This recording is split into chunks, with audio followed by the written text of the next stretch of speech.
Strelac i večita potraga za horizontom. Strelac je znak koji ne ume da stoji u mestu. Njegovo srce je kompas koji stalno pokazuje dalje, više, šire. Dok drugi traže sigurnost u poznatom, strelac želi da zna šta se krije iza sledećeg brda, sledeće knjige, sledećeg razgovora. Njegov život je mapa na kojoj je svaka granica samo izazov da se pređe. U društvu strelca sve deluje lakše.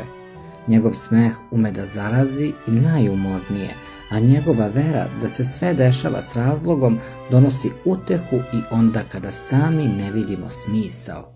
On nije optimista zato što je naivan, već zato što duboko veruje da se istina ne može pronaći u sumnji, već u iskustvu.